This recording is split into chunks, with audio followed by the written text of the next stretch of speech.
Idea video প্রথম এবং দ্বিতীয় শ্রেণীর শিশুর মায়েদের জন্য।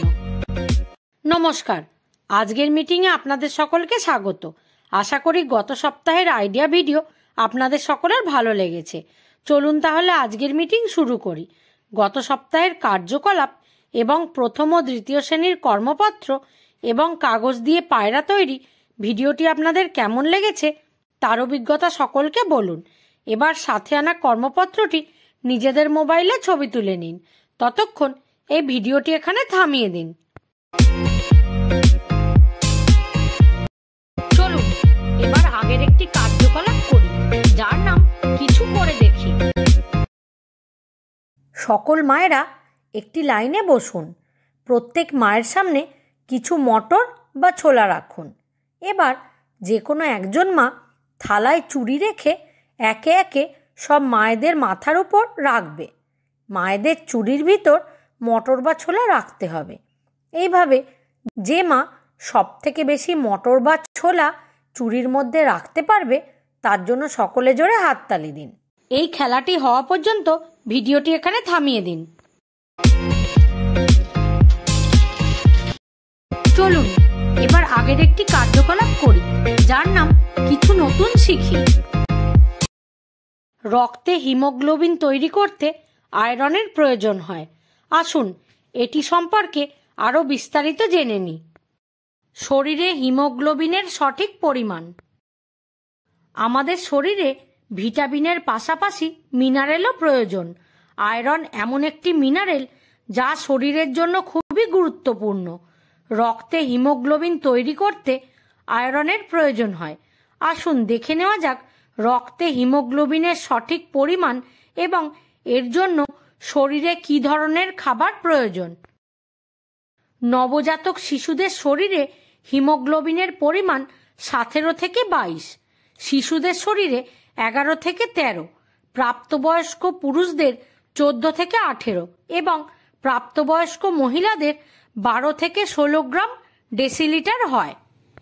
ভারতীয় মহিলাদের মধ্যে হিমোগ্লোবিনের মাত্রা সবসময় কম থাকে। এই হার অপুষ্টি, গর্ভাবস্থা, প্রসব এবং মাসিক প্রক্রিয়ার জন্য কমে যায়। গর্ভবতী মায়েদের হিমোগ্লোবিনের মাত্রার বিশেষ যত্ন নেওয়া উচিত। এই অনুপাত কম হলে ভবিষ্যতে শিশুর ওজন কম হবে। হিমোগ্লোবিনের ঘাটতি হলে রোগ প্রতিরোধ ক্ষমতা কমে যায় এবং অনেক রোগ হয়। হিমোগ্লোবিনের ঘাটতির কারণে মহিলারা দুর্বলতার অভিযোগ করতে পারে। হাঁটার সময় আপনি যদি শ্বাসকষ্ট অনুভব করেন বা খুব ক্লান্ত বোধ করেন তবে এটি হিমোগ্লোবিনের ঘাটতির লক্ষণ হতে পারে। হিমোগ্লোবিনের অভাবে ত্বক শুষ্ক হয়ে যায়, চুলের গুণমান খারাপ হয়ে যায়, চুল পড়া শুরু হয়, বিরক্তির মতো উৎসর্গও দেখা দেয়। শরীরে হিমোগ্লোবিনের পরিমাণ বাড়ানোর জন্য এইসব খাবার খাওয়া জরুরি। তিল, 2 চামচ তিল জলে ভিজিয়ে সেই পেস্টে 1 চামচ মধু যোগ করুন। এই মিশ্রণটি দিনে 2 বার খেলে অবশ্যই হিমোগ্লোবিন বাড়াতে সাহায্য করবে। ডালিম, ডালিম আয়রন, ক্যালসিয়াম, প্রোটিন, ফাইবার এবং অন্যান্য অনেক উপাদানে ভরপুর। এতে শরীরে রক্তের পরিমাণ বেড়ে যায়। পালং শাক, সবুজ শাকসবজিতে সবচেয়ে বেশি পরিমাণে আয়রন রয়েছে। নিয়মিত সবুজ শাকসবজি খেলে শরীরে হিমোগ্লোবিনের পরিমাণ বেড়ে যায়। টমেটো এবং শালগম, বিটরুট, টমেটো এবং শালগমে আয়রন এবং ভিটামিন সি রয়েছে। এতে শরীরে হিমোগ্লোবিনের পরিমাণ বেড়ে যায়। ড্রাই ফ্রুটস, ড্রাই ফ্রুটস খেলে শরীরে হিমোগ্লোবিনের পরিমাণ বেড়ে যায়। এই ভিডিওটি দেখে আপনারা কি উপকৃত হতে পারেন? সকল মায়েরা নিজেদের মধ্যে দলে আলোচনা করুন। চলুন এবার পরের একটি কার্যকলাপ করি, যার নাম বাড়ি গিয়ে শিশুকে করান। বাড়ির বিভিন্ন জিনিসপত্র যেমন পেন, বই, বোতল, পেন্সিল ইত্যাদি নিন। শিশু তার হাত দিয়ে সেগুলি একে একে মাপবে এবং মাকে বলবে কত হাত হয়েছে। একইভাবে বাড়ির অন্যান্য জিনিসগুলি পরিমাপ করুন।